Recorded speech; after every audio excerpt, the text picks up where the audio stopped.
Looking for the right answers to hard and sometimes confusing global events? Look no further. SSM's team brings unique perspectives from across the globe.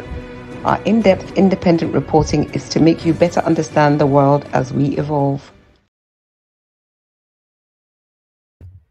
Better understand the world events as we move on. Yes, events happen every day, and today more things are happening, and we're here to put it into perspective for you. Joining me in UK, London, UK, is Fiona Akanu to help put it into perspective. Fiona, where are you? I'm right here, Mac.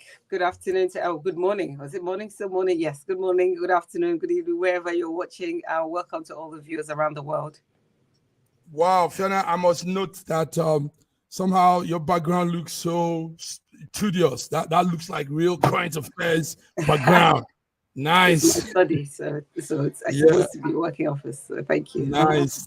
You're welcome, Fiona. We need you. It's good you're there. And joining us from Lagos, Nigeria is our man Olayinka Raji. Raji, can you hear me? I think the network is a bit slow. Oh dear, Raji needs to get this network thing done. Raji, we need you to get your network done fast. While Raji is trying to fix the network, today is Friday. Friday we do the world affairs, global world affairs, and majorly we want to focus in what's happening in where you are. Where you are is really going through a lot. But before then, let's do small recap of some news that we've heard previously, and we want to make a follow-up. The hunger strike, Fiona, hunger strike and bad governance is still slightly happening. But what we're seeing is a different angle to it all. People coming up with different flags, and giving reasons why they are pulling out those flags. And we see more looting, more malls being looted, shops, governmental buildings being hijacked and destroyed.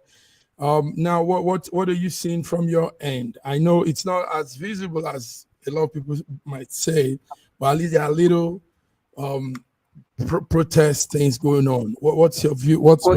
You're talking about the protest that's going on in Nigeria? Yes. I think that, in any country, civilized, third world, whatever, once people start to protest, then there will be an element of society that will see that, be opportunistic about it, and see this as an opportunity to do the wrong thing. So no matter how well-intentioned anybody's protest may be, there will always be a rogue element that will try and do things that will, scupper the plans of the well-intended people that are behind the protest. I think it's no news that in Nigeria that anytime there's protest, of course, the powers that be try to stifle the protest, and with different ways. I think in this particular protest, we've heard there have been allegations of money being exchanging hands, and pressure from different kind of pressure, and I think the volume of the protest, I think, it appears, I don't know whether that's how it's been reported, but it seems to be much, much more muted than I expected it to be. The other thing was that there was so much notice. So it was almost like it was almost dead on arrival. It was almost like by the time the protest actually came, everybody was ready. People had stocked up on food. So it almost seemed as though it wasn't as powerful as it potentially could have been. But in a nation of over 200 million people, the other thing is that, do we really want a situation where there's anarchy? Because it's one thing to control 10 million people that are not happy, but to control 200 million people that are not happy would be a feat that I don't think that we're capable of sorting out. So that things have not sort of skyrocketed into mass anarchy is something that we should all be grateful for. Don't forget that once the populace, once the proletariat, once we start destroying the fiber and the structure of our own communities, these things will still be problems for us to deal with. So it's okay me going and saying I'm going to burn down the police station. So tomorrow, if I need to go and report somebody at the police station, where am I going? You know, doesn't mean I have to go from Gwawalada to XYZ or whatever. So I think that there's so many negatives that come from a protest that goes rogue, you know, a protest that goes wrong. Apart from the fact it's also frightening. You know, we think about loss of life, and you know, so for me, while a good protest that would have yielded results and yielded fruits would have been fantastic, I'm grateful that things haven't gotten worse than they are at the moment. Grateful that things haven't gotten worse as they are at the moment. Fiona, you couldn't have said it more better than this. Let's read out some comments from some notable Nigerians on this whole protest too. The governor of Kaduna State is not central Nigeria. The governor said these protests are sponsored attempts to create anarchy, force regime change. So that's the governor of Kaduna saying that. And a TV station owner, that's Nduka Obagbuna, says he's talking now directly to the government. He says, you're not communicating with the people. You're not communicating by example. You're acting like things are not bad. That's Nduka Obagbuna from Arise TV. Also, there is the chairman of the party LP. He's called Yunus. Yunus says this about it all. He says to Tinubu, don't assume you are immune to consequences. Help the people now before it's too late. Then finally, Dele Momodu is also a media owner, the Ovation magazine. He says, Tinubu has surrounded himself with liars who don't tell him how bad Nigerian situation is presently. Tinubu has surrounded himself with liars that are, you know, that's Dele Momodu, liars that don't tell him how bad the situation is presently. Now, Fiona, while I'm reading all of these comments from different these Nigerians, is because there are mixed reaction. Some people are still saying things are not too bad. Give the man more time to really fix things up because he met a very bad economy. Some people are saying, no, we don't even want any of this, you know. And so this mixed reaction makes us, it doesn't really, people don't understand. I mean, we media monitors, we don't really know where to place all of this. But before you say anything, BD, let's bring in Fiona, let's bring in BD. BD Nana from Lagos, Nigeria. Okay, I think she's gone off. All right, Fiona, do you understand what I'm trying to say? So these various comments have mixed reactions. Some are saying yes, protest, yes, bad economy. Some are saying no, the man is doing his best. Give him time, you know. So what's your view on that? I think that, I mean, if I look over the history, you know, economic history of Nigeria, that a lot of times that things are implemented that the expected economic outcome is slightly differs slightly in the Nigerian context than what actually than what happens for whatever reason. I don't know whether that's about management or implementation. Definitely 100% that if you implement a new policy economically at the macro level, it's going to take a while for it to filter down into the micro level and to start affecting individuals one-on-one. So I understand about time, but it is very difficult to tell a hungry man not to eat.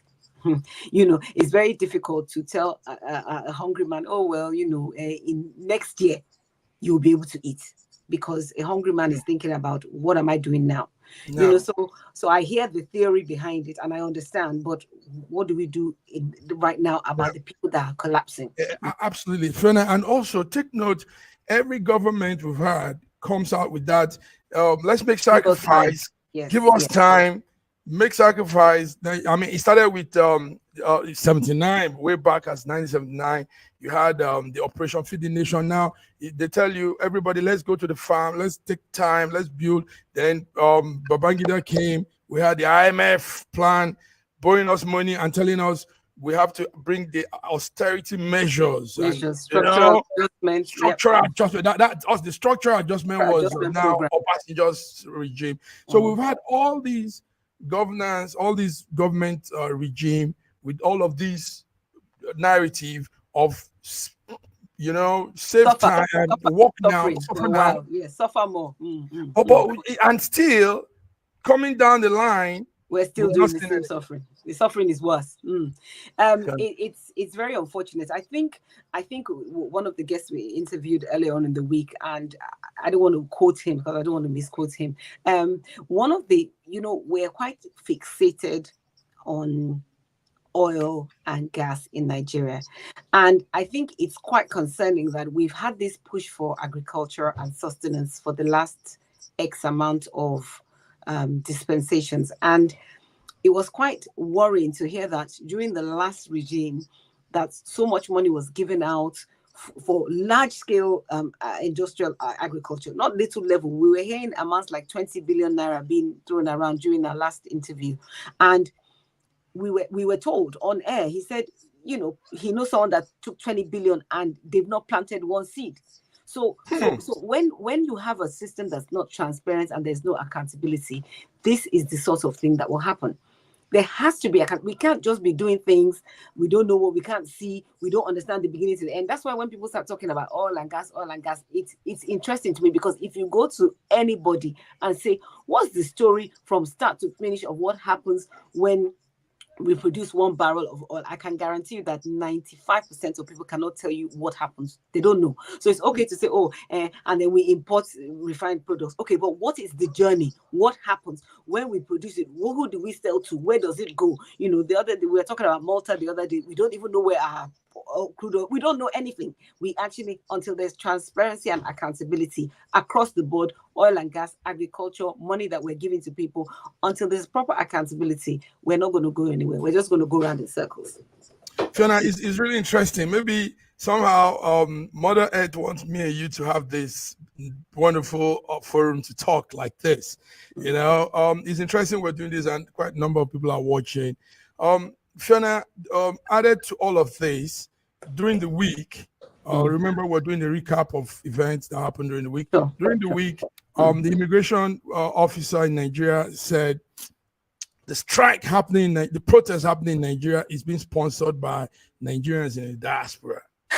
You know, so that set up a lot of emotions. Everybody was angry, meaning Nigerians in the diaspora, because that was like, somebody said, I want to quote that person directly, Kenneth Gandhi, a stakeholder in Nigerian community, said, it shows that lady is not really schooled in that field she is. So he said, we both agree and said, maybe she needs to go back to school, because they don't make such bogus comments in a situation like this. First of all, no evidence. You just threw the words up there. Nigerians in diaspora are sponsoring. No evidence. Then second of all, how do we in the diaspora tell people suffering? You people go and protest. Does that mean they don't know that they have to shout? I mean, you don't tell a hungry man to go and shout. A hungry man will go and shout on his own. Tell me. I think that's just somebody that's just trying to gain relevance. I think it's also an insult that somebody would generalize and say that there are people in diaspora. I don't think people really understand what a day in the working life of someone in diaspora actually looks like. What she should be talking about is the fact that diasporans, we represent what is essentially the social services of Nigeria. Without the diasporans, half of these people in Nigeria will not even have any hope of anything. So I think it's an insult really to even, suggest and throw that, so that we support the idea of the protest does not mean that we are the ones that are sponsoring it.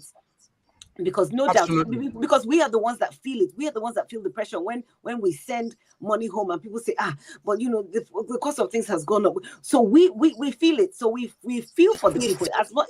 So we feel. So I think it's an insult.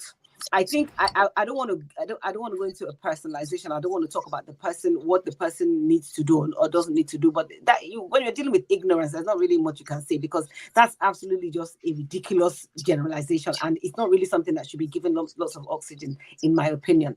I just think that's out of it. Hold on, Sorry, let me just finish. What you should be doing is applauding diasporans for the support that they brought to the whole of the Nigerian economy. She should be applauding diasporans, and that should be the key thing.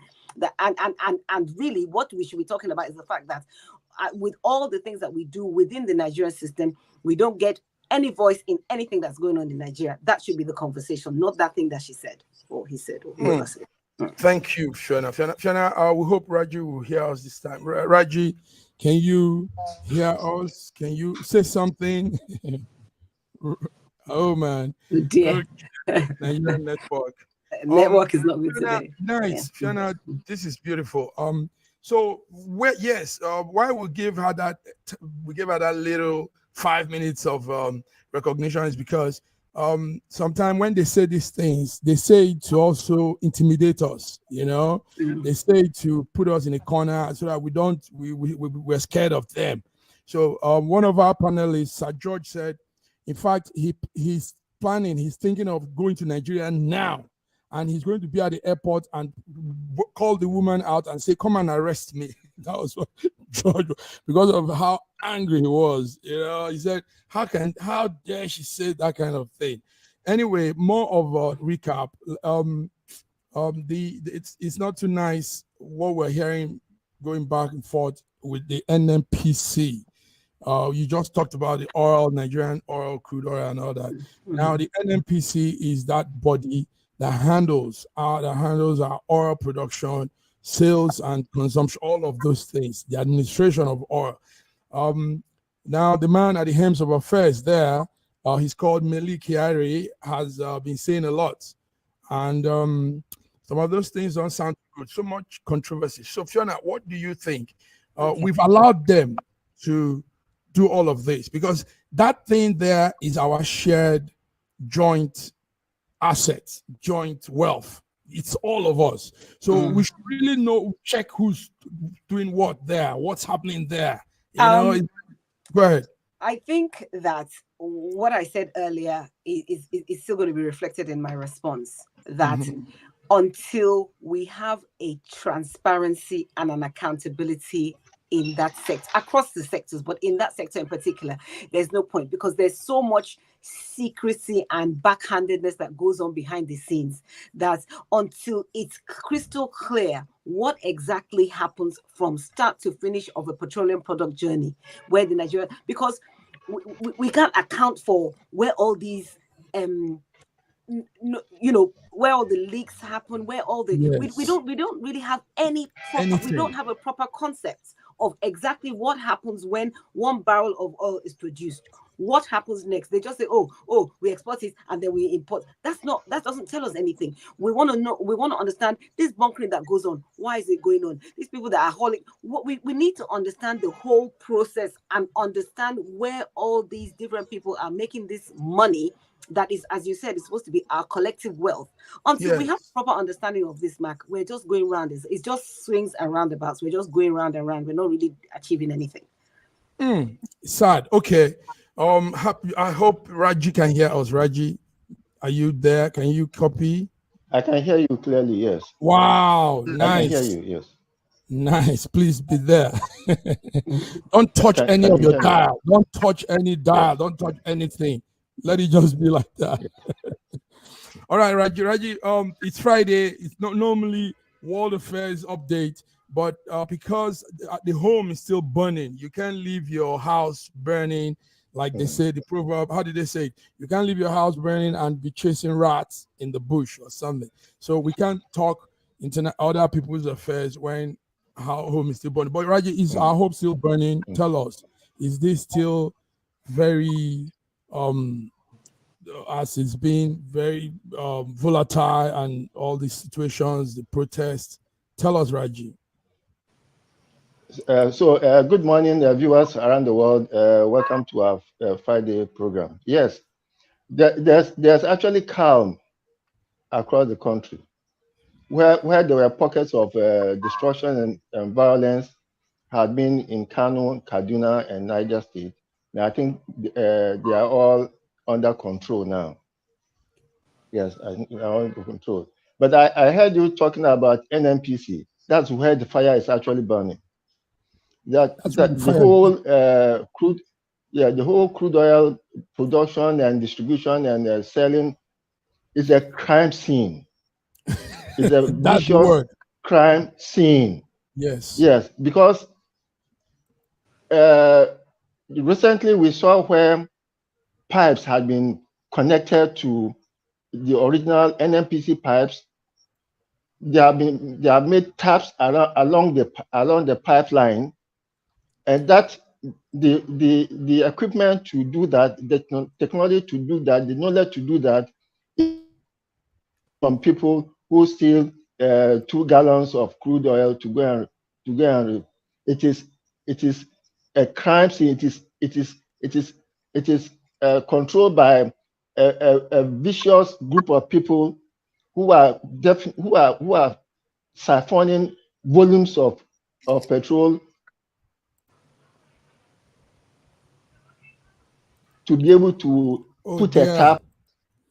Oh dear, Fiona. Okay. Yeah. Yes. So I think this is it. So we don't really have a crystal clear understanding of what actually happens. We just say, oh, this is what happens. We need to really understand all these things that happen throughout this chain, because it's a chain, isn't it? All the different weakest links in the chain. Where does the crude oil disappear? Who does it disappear to? Where do they carry it? What is all these things? Until we understand all these things clearly, there's nothing. We're just belly aching and making a lot of noise about belly aching. So for me. So, Raji, go ahead, Raji. That was like sorry, Fiona. So sorry, Fiona. You may not understand, but those who know, and they are the people who are doing whatever crime they are committing. Sorry, sir, that's what we were talking about. Commonwealth. That until it's transparent for us to be able to hold them to account, then we are all just talking about it. It cannot be transparent. Okay, so if that's the case, then we cannot be transparent because no. We should have a conversation. We should have the conversation. What we're asking for, we should have this conversation. Yes. What we're asking for is that we need to know. So we can't just say, they're not going to be transparent. So how are we going to find out? Something needs to happen, no matter what it is. We need to get to the point where we are having this conversation so that it becomes transparent. We can't just say, you're not getting my point. You're not getting my point. You're not getting my point. You are not getting my point. Go ahead. Where you have a tap on the original NNPC pipeline, going from that pipeline straight to the sea to a bunker or a tanker waiting on the high seas, getting fuel directly, getting crude directly from the NNPC pipelines. It is an organizing, and it cuts across the presidency, the military, the navy, the NNPC. So it's a serious crime, and those who are in power are in.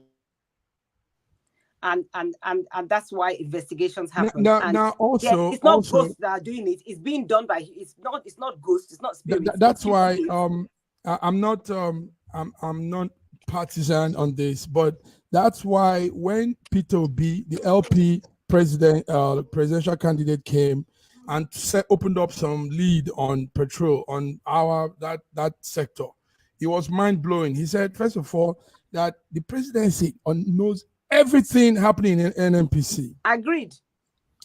Then he also said, when the vessels move, when we are going to sell or we are going to refine and all that, the presidency knows. So now you can't have things walking behind and he says he doesn't know about it. But that's what I'm saying, that the people, so the cabal, they know. But we that are here, we're just saying, but we because we don't have a clear understanding of all the different things that happen. Because if a lay person understands all these things that Raji has mentioned and all the additional things, if a lay person understands each juncture of what happens, they will understand why actually, or why these problems, they will understand it properly. They will understand properly why we can't see the results of these battles. We can't see the results because the money is going into different pockets. It's not a straight in, straight out transaction. There's so many things along the way. And until lay people understand that and are able to shout and say, listen, we know that this is what was produced here. We produced 5 barrels. Why is it that by the time it got to Kutuwenji, it is only 2 barrels there? Those are the conversations that we need to have. And that's what Fiona, we need to understand. you remember also the guest we had on our first one-on-one program. He said that's Dokubo Asari. He said Asari Dokubo. Now he said presently, from his own knowledge, that we don't have any oil pipeline that has been blown off. That now what they have is, yes. Remember he said that's what he said. That's what he said. That's right. Yes. What he was also trying to make us know is that the oil now it's done in such a way with a different kind of arrangement. It's no more pipes leaking, going through different corners, passage. It's now in a form, galleons and all that. They move these things around. So it's all a scam, like Raji said. That whole NNPC, everything, it should be red taped, should be red taped and declared a crime scene. Absolutely, I agree. Crime scene, Raji, crime scene, NNPC premises, everything about NNPC is a crime scene. Is that not what you said, Raji? Okay, Raji's not hearing us. Okay, so anyway, Fiona, it's good we've put out all of this talk. Let's go further. Still on all of this. We have a situation where, like I said earlier, some people don't want to accept this whole economical quagmire we find ourselves, because our country is divided into 2 parts, the naysayers and those that support the government. And so when you say anything or you try to come up against they will say you're a saboteur, you're this, they'll silence you, but Fiona, how do we move forward if the leadership doesn't look into people's criticism, people's complaint and, feedbacks and response? How do we move? I mean, what's that? I think the first thing that you said kind of pretty much addresses the question, which is that whilst you still have, whether it's sycophantic behavior or people that applaud you or people that are in support, you're always going to believe in your own PR. So as much as democracy is supposed to be like a government for the people, by the people and all that, but once you're in power and you have people that are applauding you and saying, oh, you're doing a good job, don't worry, we've got the time and everything, you're still going to do that. So yes, they will hear the protests, they will hear the complaints and everything, but I don't know that there's a magic wand that this government or any previous government for that matter can actually wave to take away. Some of these problems are endemic and systemic. It's not like stuff that just happened overnight. It didn't just become like that. Second thing is that we as the people are also part of the problem. So our problems are not, I think I sent you something earlier on today about if you start to think and process Nigeria's issues and you sit and steadily think about it for a prolonged period of time, it's enough to actually send you slightly off key, because we're a lot. As a people, we're the most amazing, as far as I'm concerned, most amazing people in the world. But there's a lot though. I don't envy anybody that want to be leading Nigeria. And leadership is not easy. And talk less of leading people that are the way we are, so it's not an easy thing. So I don't know. I think sustenance, transparency, beginning to, I want to say sustenance, I'm talking about things like food security, and getting to the root of what is happening with our food and the cost. I think the other thing that's really important is our monetary policy. We cannot be Nigerians in Nigeria and all our focus is on pound sterling and United States dollar. We need to look at our exchange rate mechanism, look at the people that still are able to play the system, and I think those are some of the ways. But I think there are countless ways, so many things. Accountability, transparency, those things are the key things before we can even begin to move out of this situation. Fiona, listen, I don't want to get you excited, but what you're saying is real paramount to the situation on the ground, and you're hitting it on the head. You're saying it like it is, and guess what? You have people listening. Quite a number of people are listening, and they're glued to listening to you now. Raji, Fiona is saying it. You need to hear. We need to hear from you now, Raji. We made some comments from some notable Nigerians and what they are saying in this whole time. The Arise founder, the Arise owner, said that the presidency is not communicating at all with the people, with the citizens. He said he's acting like all things are good, whereas it's bad. And also, we have Yunus. Yunus is the Labour Party chairman. He said that the presidency is he assumes that things are good too. And he says he needs to help the people before it gets too late. So we have all these comments coming in. So what Fiona is saying before you left, what Fiona is actually putting out is the fact that, yes, we're divided with response to what is happening. Some people still believes it's all good. Give the man time. It's all playing well. So, but what will you say, Raji, on an honest note? What will you say from your own heart? Raji, did you hear me? I think we have a man. I can hear you. Yes. I hope you can hear me too. Yes, we can. I hope you can hear me. Yeah. Go ahead, Raji. Go ahead. I can hear you. We are rounding up this section. Yes, we can hear you. We can hear you, Raji. Okay. I think we have a president with an emperor mentality, and yes, I think we have a president with an emperor mentality and a very, very big ego. Yes, a very, very big ego. And I have prayed for him that he should please humble himself. Oh, okay, but I can hear you. Oh. No, go ahead. I can hear you Carry clearly. on, Raji, we can hear you. Yeah, go ahead. We can hear you, Raji. Go ahead. Don't worry. I can hear you. Okay. Oh, wow. This is frustrating. I can imagine. Okay. Well, that's another. That's technology. Yes, and that's what they go to. Is what it is. Let's go on a small break. We might also have a guest joining on the other side, but let's go on this small break, and we'll be back. Don't touch your dial too. Don't touch it. It's all good the way it is.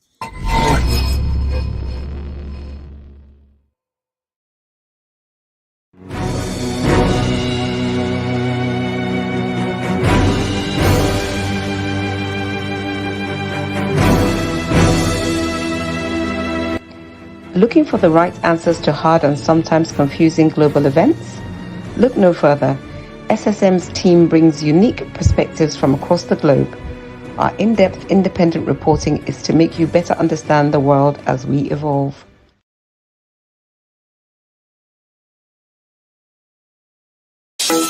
In a world where news flies around every minute, you need the ability to relate and connect with what matters and stay up to date.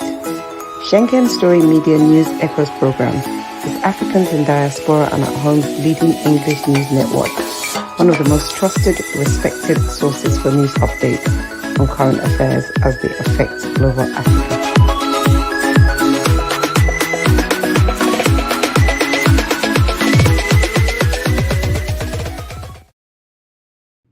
Yes, you're welcome back, viewers. My name is Mark Godwin Iweajua, and we are here on our Friday World Affairs. Yes, World Affairs. Fiona, it's also not too nice. The news coming from your end. The UK has been going through a lot this past 2 weeks now. It's 2 weeks now, right? 2 weeks now, Fiona. Well, not quite 2 weeks, but yeah. Not quite 2 weeks. But anyway, not too good news. All this news, killing, burning houses, blowing up places. I mean, it makes you wonder what is happening. So Fiona, bring us to date. What is happening?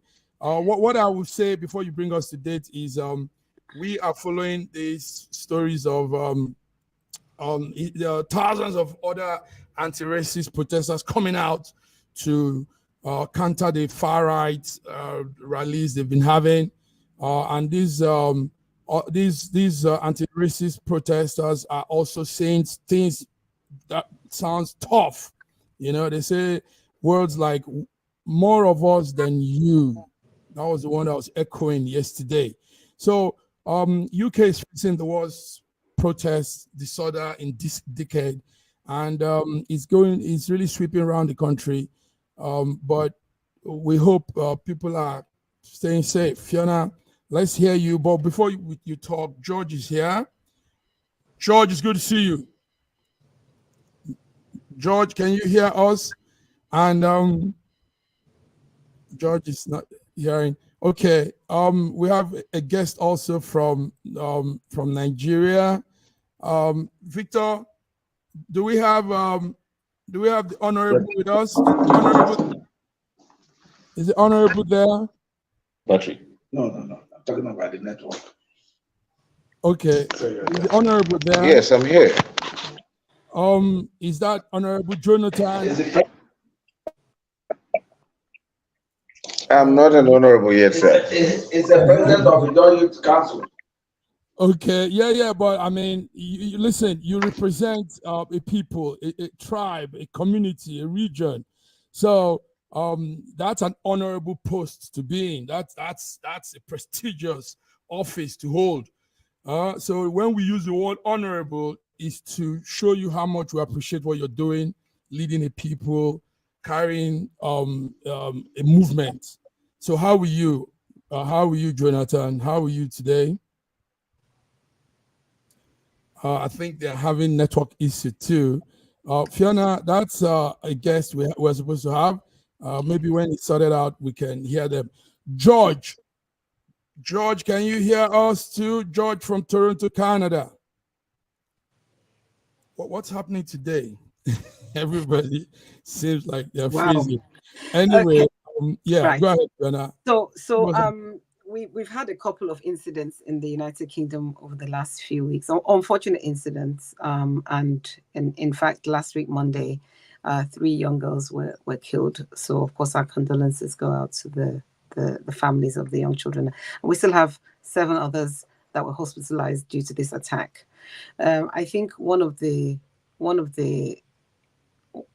issues that kind of surrounded everybody becoming quite heads up about it was the fact that nobody really gave the public information about who carried out this attack, and it felt like the authorities knew, but they were not saying anything. So what that created a hysterical reaction, and people started to, because that's what you would do, you start to assume, you start to make up your own agenda gets put into the fray, and as a result of that, the far right movement started galvanizing people with the use of social media. Obviously, we know places like Telegram, you can have over 200,000 people in a group. So, I mean, it started galvanizing people and resulted in the protests that we saw earlier in the week. I know we've got 2 people that have just joined us. I'll just finish. On the flip side of that, though, what has been amazing to see is how the central UK public has stood in solidarity with immigrants of all colors and creeds, and to say we're not part of this crazy agenda. And that has been really, in the last couple of days, their pushback has been very, very strong. And we can see it anywhere we go. Hospitals, pharmacies, any place of work, 90% of the time somebody that's an immigrant is the person that's going to actually attend to you. We see it in our hospitals here: Nigerian doctors, Asian doctors, pharmacists, the whole 9 yards. So really, the public really took a stand and said, no more. We're not part of this narrative. So I'll leave you to bring the other guests in. Yes, thank you very much, Fiona. Fiona, today you've really gone beyond, and we appreciate this. Yes, the other guests are still part of the network. These are my friends, coordinators. George, can you hear us now, George? Your microphone, George. Your audio is still not working. Godwin, are you there? Can you hear us? Can you? Yes, I'm here, but my Massive Mark, your video is also hung. No, I think it's from your end. No, every other person. It has been that way since I joined. Yeah. Oh boy. So that means probably glitch, some issues, technical issues from different corners. Okay, let's see what could be doing that. I've reduced so many of my Can you hear me now? Yes, I can hear yes, you. I can hear you. And the video is clear. Beautiful. Everything. Beautiful. Yeah. Awesome. Okay, maybe I will just go. Yeah, now. Okay, beautiful. Yes. So. Okay, can you see me and hear me? Still bad quality, but the video quality is kind of bad. It's not very clear. Yeah. Okay, I think it's no VPN is on. No VPN is on by any chance. VPN? No. No VPN is on. Okay. Anyway, if you can hear my voice, then you guys can just give us small take from what is happening in the UK, and while we're also waiting for Bayelsa State guest, we have Jonathan. Jonathan will be giving us some insight into what is happening in Bayelsa and his organization. So George, what is happening? Tell us what's going on. Mm-hmm. Well, we were talking about UK and the anti-protest protest that is going on in UK. I am very happy that actually it is happening in UK, and the reason being that sometimes things will happen in our country, we'll condemn it completely, and then we just continue to bring ourselves so low and so down. But the fact that this particular protest is going on in UK, and it's very unusual, where there was a protest and an anti-protest and a protest against the protesters who are protesting. So you see such things, it makes you happy, because this is something that is happening in a developed country, and that kind of gives us a little bit of room, to accommodate ourselves, regardless of how bad it could have been in our country. Now, what you see also, the way the government is handling what is happening in UK versus the way the government is happening, handling what is happening in Nigeria is like night and day. Number one, when the protesters, first came out, they started basically demonizing everything, using what is happening in other countries to compare to Nigeria, where we haven't even started, and they're already saying, oh, we don't want to happen in Kenya or Uganda to happen in our country, Bangladesh to happen in Nigeria. They're not giving the people the opportunity, to exercise their constitutional rights, to get out there, and then protest according to, what the law, entails. So I'm good. I'm glad about that. Number one. Number two is also when the foreign, what I call the foreigners that are indigenous of UK right now, came out to stop the madness of what was really going on. You see, they were looking for opportunity all the while to protest against the foreigners that are in that country. So the slightest opportunity, whether it's true or not, they took advantage of it. For how many days? Until the protesters came out and then shut them down, from what we were reading and hearing since yesterday. So I'm glad about that, because you can't have people, for generations come over there simply because they might have been, or their parents might be from another country, and you just decide you're going to wake up one day after everything they have contributed to the economy and the nation and want to just say, go back to your country. It's not happening. They are part of UK right now, and that is the constitution of that place, and it must go, the country must move on, so let the indigens or those that are there originally, let them take notes, because whether they are brown skin or black skin, and they are members of the citizens of that country, they have equal rights with everybody else. Can I just jump in quickly before Dr. Godwin says something? Can I just say that also what has happened here is that the government has been swift and robust in picking up people who have been responsible for that protest, and they've been given sentences, prison sentences. Nobody's even messing around with them. You're being disruptive. They're just picking them up, and the courts are running, and that's that.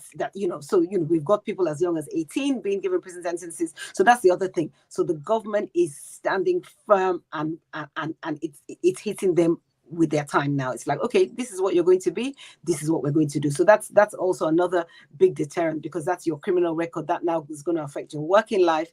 So I mean, that's another thing that the government really should be applauded for. Sorry, I'll hand over to Dr. Godwin now. Dr. Godwin, just 1 second.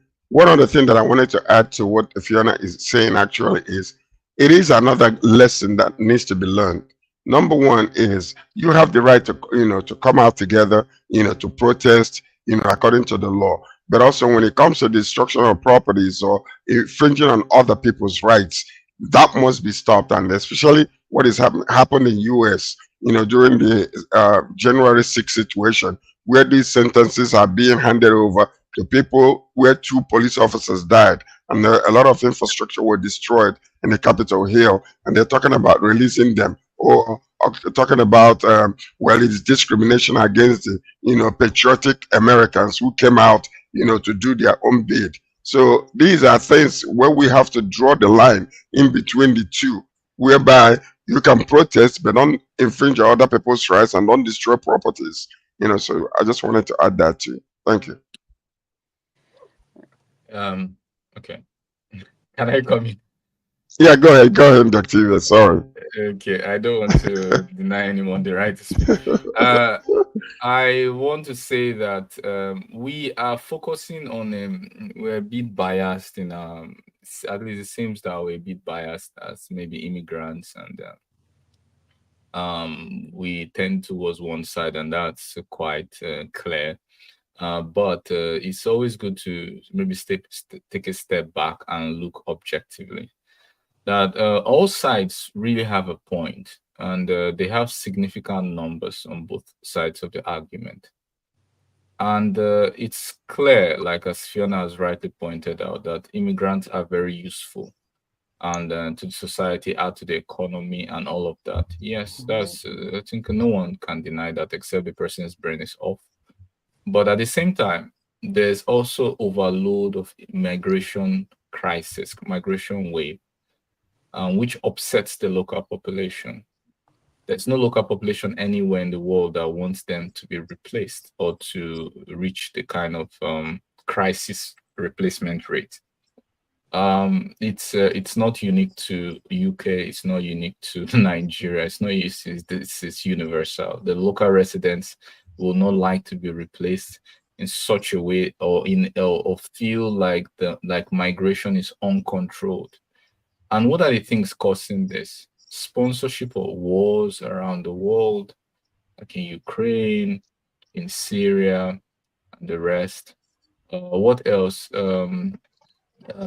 Utilizing migrants as voters by a particular political party or anyone who feels that they could be used to show off the votes or their base. That's illegal migration for selfish political reasons. Voting rights are something that are held as sacred rights by every citizen around the world. And also exploitation of natural resources, the third reason.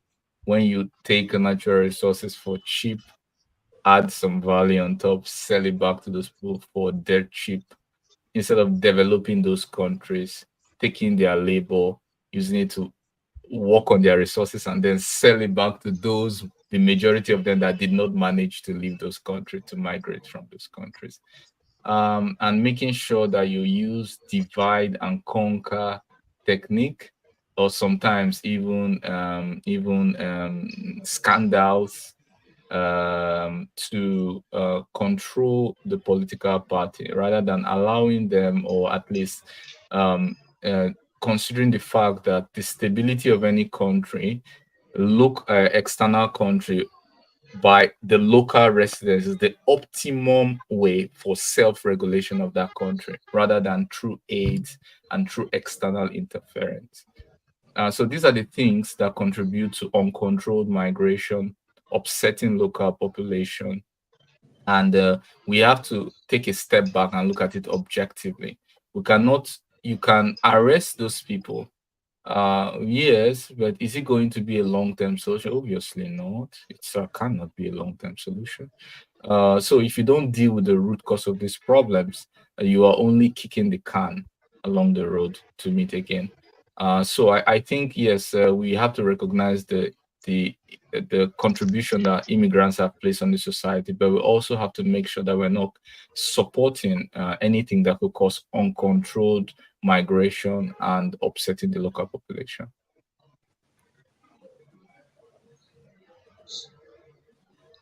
I'm done. Can I add to that? Can I add a little balance to that? Okay, yes. Every country have their own immigration laws. That's number one. And number two is there are some laws that are, have loopholes. And those loopholes, when the immigrants are taking advantage of it, I don't think it's really the political parties that are allowing these people just because of migration purpose or for election purposes to bring them in. No, there are different difficulties on both sides, like what you said, number one.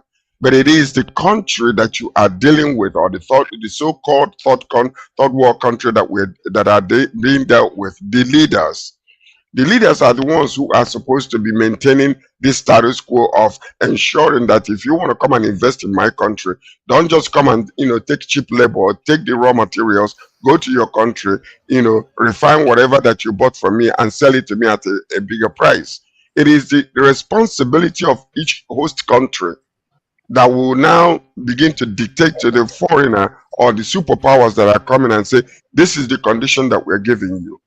If you want to come and develop like what we were talking about, batteries in Nigeria, since we have the mineral that is you're supposed to be using for these electric cars in Nigeria, come and build a factory in our country. Look at what India is doing with Elon Musk. They are refusing. They say, no, you must come, put your factory here, create jobs for us, and then make your profit out of what we are doing locally. So, and that's exactly the point. But we can't be blaming the superpower. It is a capitalistic world that we are living in, whether you are in a communist country or whatever the case might be.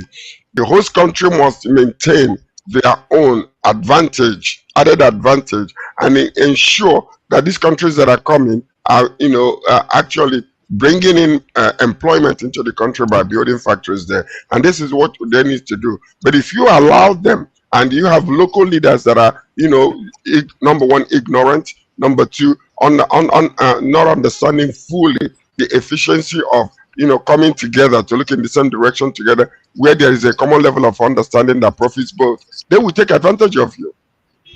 They will. Sir George, sorry, let me comment. You are looking at things from a point of view that is actually not in the equation at the moment. Like what? The protest is between two people: immigrants who are currently located outside of their home country, and residents who have maybe from fascist tendencies in their home country. Now, what I have told you now is from the point of view of the protesting sides. And when you say it is in the interest of this capitalist world, these countries want to exploit countries because they're capitalistic, well, I agree with you, but there are consequences to that. And these are the consequences that they are reaping. So you've got to choose one. You can't eat your cake and you have it. And speaking based on the point of view, not of those third world country citizens that are in their country, then you can talk about the leaders and they should do that. And I will agree with you. Yes. But from the point of view of the warring sides, okay, this particular took an approach that has consequences. Yes. So okay, yeah. I hear what you're saying, Dr. Godwin. I to an extent I align with what you're saying, because I'm going to take it to my hometown for example. So we've got an ongoing situation of something similar, where people have come from a different state and they've lived in for years, which is where I was born, and they tried to have an OB, and the whole town went nuts, because it was like, whoa, hang on a second, this is our town, you can't come and be, So I understand what you're saying, and I think I don't think anything should be unbridled. I don't think immigration, I don't think it should be unbridled. However, I think that the policy, the immigration and migration policy is what needs the attention, and perhaps, they're not being such a soft touch. But I think for people that have come as economic migrants, in particular, people that have come as professional migrants, people that have come to really shore up the lack that we have, I think that it's unfair for them to face, what we agree. We definitely agree on that. But I also want to add something very quickly. That was what Sir George said about political party. Look. When there's a loophole and it is not fixed, it is because somebody is benefiting from it. It's not that the loophole just kind of decides to exist. If there's a loophole and it's not fixed, then and it's definitely causing negative effect on the majority of the population, then it is because somebody with power and authority is benefiting. It cannot be any other thing. For Christ, it cannot be any other thing. So it's impossible for political parties to wash their hands clean. It's absolutely impossible. Or for donors. Let me use the word donors. Thank you, gentlemen. I hope you guys can hear me. You can see we can hear you. We can hear you. Listen, your video is a bit off, but we can hear you. Beautiful discourse going on. But let's also look into the United States situation. The ABC network have agreed to host the debate between Donald Trump and Kamala Harris. Now, what I want to ask in that view is, talking is cheap, they say. Any of the things that both communities say that day is just talk. George, what do you think could happen? Listen, let's be objective now. A lot of time, Dr. Godwin will say we're a little bit emotional, but let's just be real.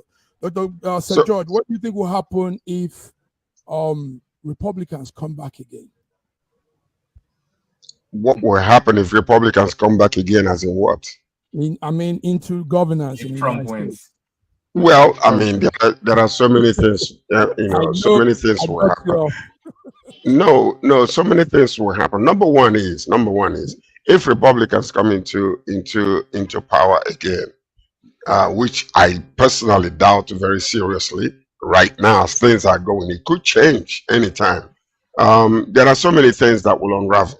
Number one is all the lawsuits against Donald Trump will be scrapped, because even as they are not in power right now, they are able to manipulate the system through the Supreme Court, to cut off, give him a little bit of power, to immunity in certain areas, which is still being debated. And number two, all these people that got involved during the January 6th insurrection that took place, he is going to release them, and which is going to cause a lot of chaos in the US. As a matter of fact, when he begins to forgive all the people that got involved in that mess that took place. So there are so many things that will happen, actually. The point is this. What Republicans represented in the past is no longer what it is right now. They've gone so far away from what the original attraction to Republican Party that used to happen. Now, all of a sudden, you're hearing a lot of things about foreigners, immigration, and all those type of things, which will increase, because once he comes in again, he will empower the white supremacists, and then you will begin to see a lot of attack on foreigners. It will happen. You watch and see what I'm telling you. It would happen, because in his narratives and the way he behaves, he will openly attack other countries like Mexico, like the shit country of Nigeria, and any other country that actually rises up in any way whatsoever, they will make sure that they come against them. So that's what you're going to see eventually. But I hope that is not going to happen, because there are so many of our people that are there right now. I believe that America needs a little bit of peace for a little while before it goes into that chaos that is supposed to take place. That's my opinion. Good one. Yeah, Raji, can I have an opinion? No, yes. let's Raji talk. Because Okay. I'm not a Republican or Democrat. I don't Raji, really. yeah. I said, Yes. Raji, I don't want Yes. to interfere in U.S. elections. I'm not interested. Yes. Is it contrary to what Sir George is saying? I really pray that Trump will come in.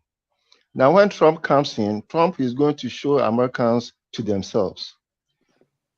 One, I agree with him on immigration issues. There's no country that should open its borders to illegal immigrants. If you want to come into a country, please come in legally, fill your papers, and then let's roll. You can't just walk through the borders and come into the US as an illegal immigrant, and then the country will be giving you accommodation and taking care of you. No, you are an illegal immigrant. You can't just come in. That's one thing. Two, I don't think that I believe that all the things that they were doing against Trump was a vendetta. And it was petty political vendetta to ensure that he doesn't contest as the president the next time. Unfortunately, they couldn't. Trump is a very strong man. Unfortunately, they couldn't get him down. He's slippery because he plays the systems against himself. He understands the system. That's why he has not paid tax, because he understands how not to pay tax. And he has done everything almost illegally. He has been working through the tiny pathway between expediency and morality. The guy has been able to walk through that path, dancing through that path, very, and coming out.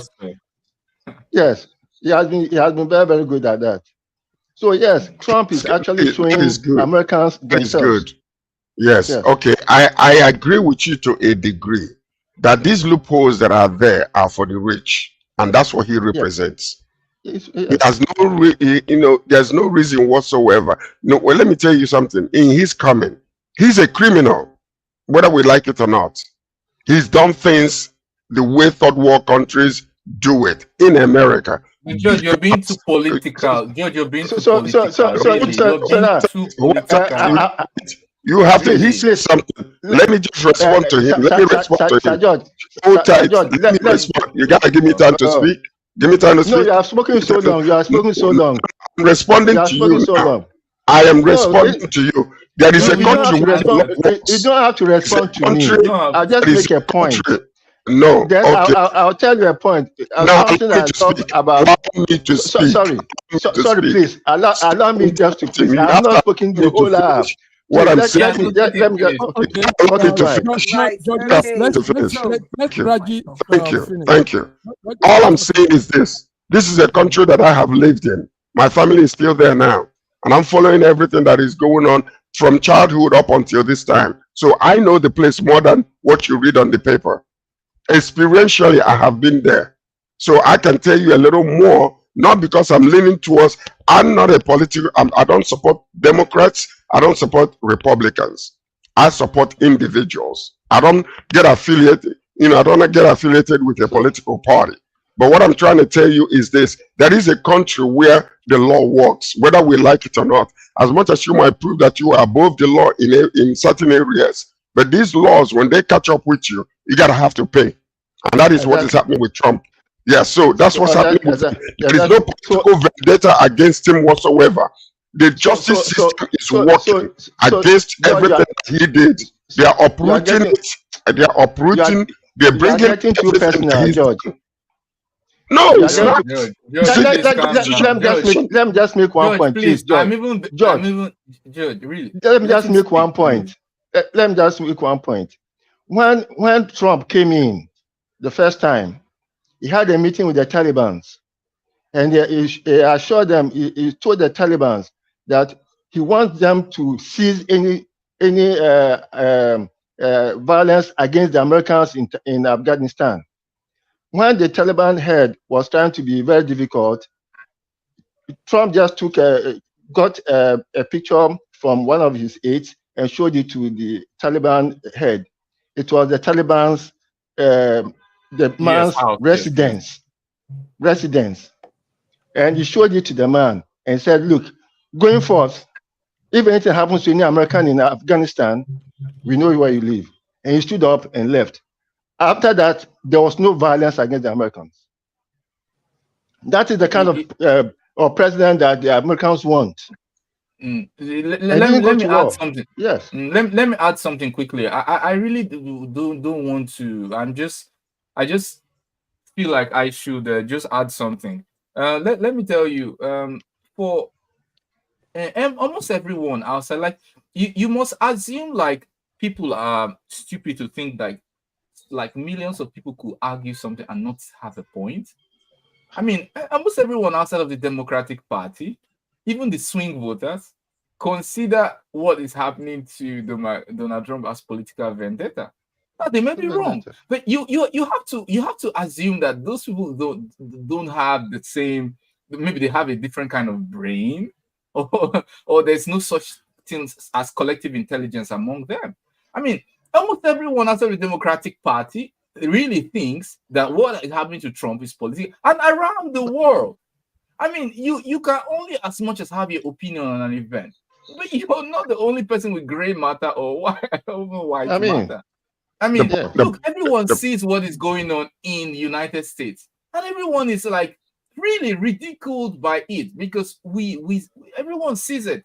It's not because anyone wants to interfere. Are you trying to say, listen to me, what you gotta, when you live in a country like Russia, let me just point it out for you, and experientially see the leadership in Russia the way it is, or live in China, or some of these other countries that are almost communist in nature. What does Russia have to do with this now? Hold tight. It is very difficult for you to about around the world. What does Russia have to do? Russia enter the topic now? No. Listen to this.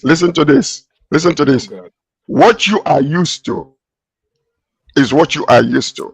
That's right. Now, you can talk about Republicans and Democrats in the United States of America. The point about it is this: when the law is there to withstand anybody that comes against it, and you come on and say, because you're a politician, you should not be touched. You should not be touched. You can do illegal things and get away with it. I am not saying that. I have never said that. Well, what are you guys saying? Did you not bring people to the January 6th election? Did you not want the election? You are going personal. No one said what you are saying now. George, you are going personal. No one said bring Russia into it. I'm not calling anybody's name. All I'm saying you have just had. You just had. Yeah, I mentioned Russia because it's a communist country. We have it's a communist country. You can't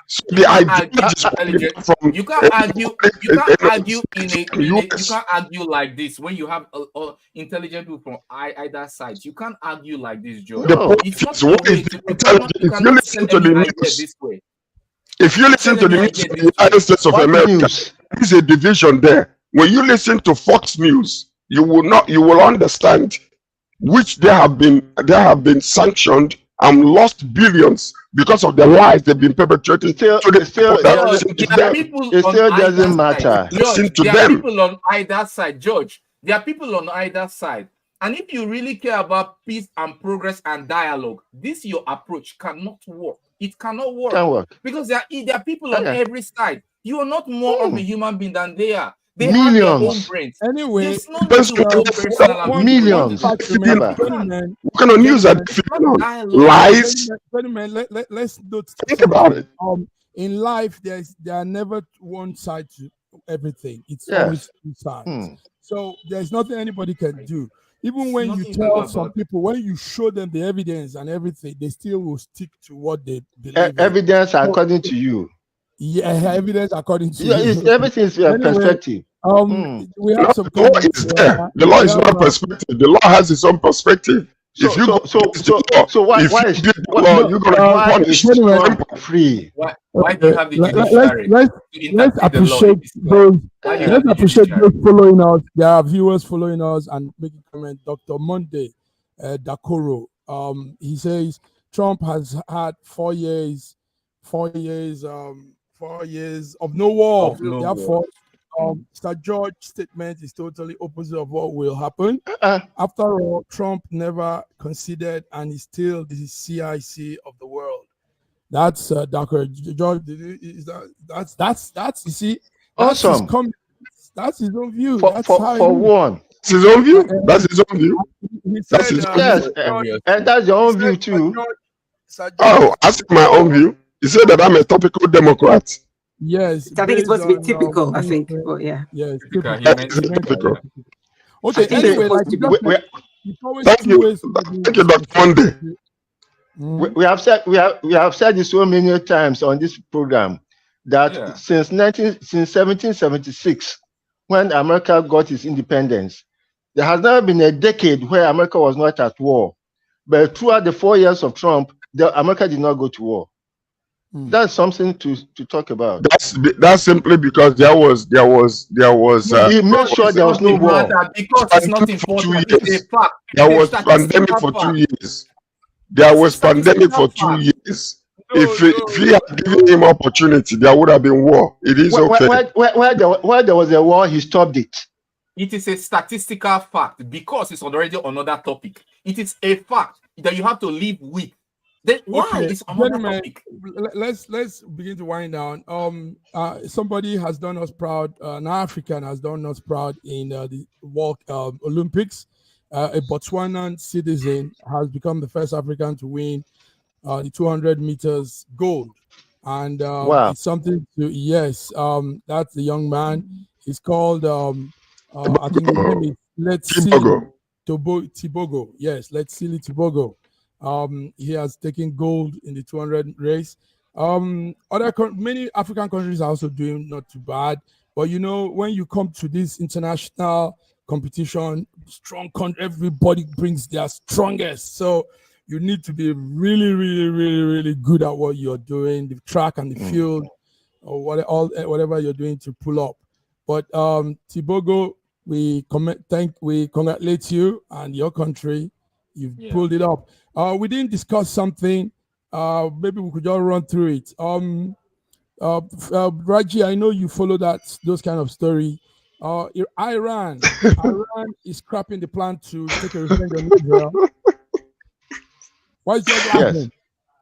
Yes, it's a wise decision. It's a wise decision because any confrontation with Israel now will diminish the importance of what is happening in Gaza, and therefore will distract people from attention to Gaza. So Iran wants to put Gaza back into the mainstream so that everybody will be focused on it. There's madness going on in Gaza. There's serious genocide going on in Gaza. And Israel is looking for a distraction so that they can continue with the destruction they are doing in Gaza. Okay. I agree with you. I agree with you, but the reason why they are running away, if Israel can come 3 months ahead of time and planted a bomb in somebody's house, which eventually was designated, and if they were the one, because they have not taken responsibility yet, and kill these people inside Iran, I think the leaders are afraid. So number one, listen, they're looking for diplomatic reasons not to go into, revenging on Israel. They're looking for it. But whether it is an excuse or not, I agree with them that they should not revenge and let there be a peace talk that will not be interrupted so that they can stop the atrocities going on in that region. Okay. It may also be a feint. Let me come in, please. George, I just... This, there's a way with this, I don't know. Okay, let me just stick to the fact. This is not the first time, George, that this has happened. Israel does this routinely, assassinate this. There's no fear that they come now, that that didn't come since that we start now. It is not the assassination. Iran is a country that knows how to. They can protest, but they know how to come to terms with the loss of a general, the loss of just one life. They know how to come to terms with that. They know when to not to make a fuss about the loss of one life. They look at other things. And by the way, when that happened, American officials flew to Iran to negotiate just a few hours after that news came public of the assassination, to negotiate. I've been reading it for so many days, to negotiate with Iran to prevent them. It's in America doesn't want the war, really. And America also didn't like the fact that Israel did that attack in the first place. Nobody wants the war. Everyone understands that it's not in Iran's interest. It's not in Americans' interest for the war. Nobody really wants the war except Israel at this moment. And so that is why everyone understands, just like the protests that are going on in Nigeria, the Southeast say, well, why we are not happy with things that are going on, we don't want to be the scapegoat. We have to think strategically, not just operationally or tactically. The same way they are doing now, what they're applying now is just strategic wisdom at the minimum, because it's not in US interest, it's not in Iran's interest, it's also not in Russia's interest. And Russia has come out openly to say that in a case of a war, they will support Israel, that Iran rather, that they won't act neutral, or they wouldn't help only diplomatically, that they will help militarily in the case of a conflict. They came out openly to say it. The Schengen Shogo, the ex-minister of this thing. So the stakes were raised very high by that unambiguous statement by Russia.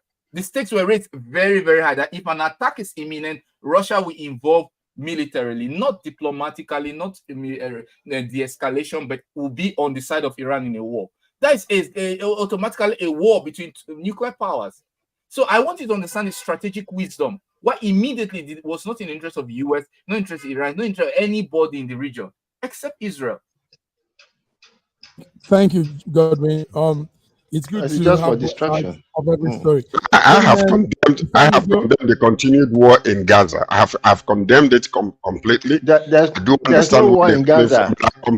There's no war in Gaza. There's genocide in Gaza. Let's just put it clear. War in Gaza.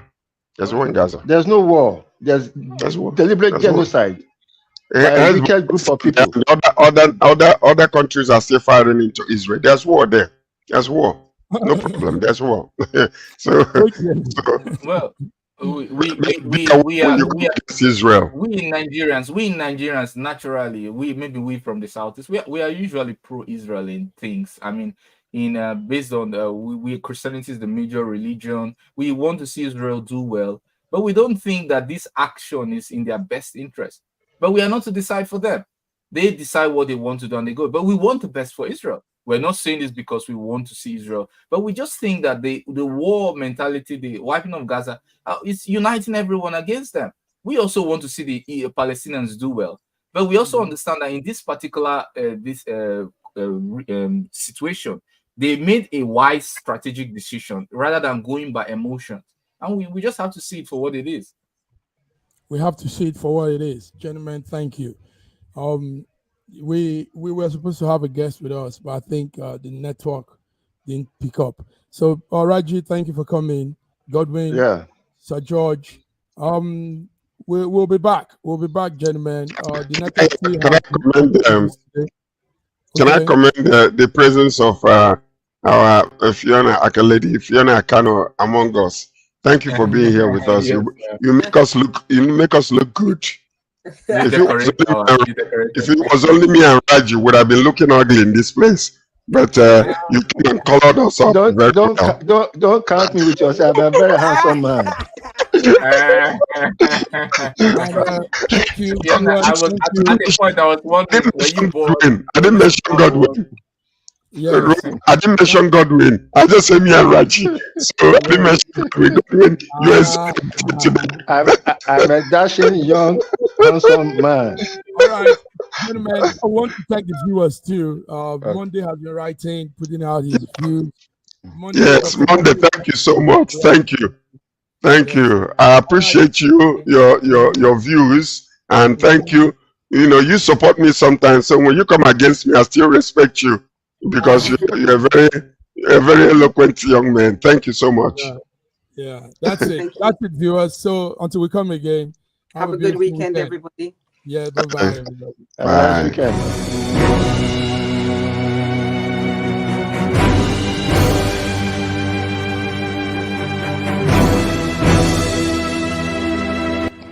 Looking for the right answers to hard and sometimes confusing global events?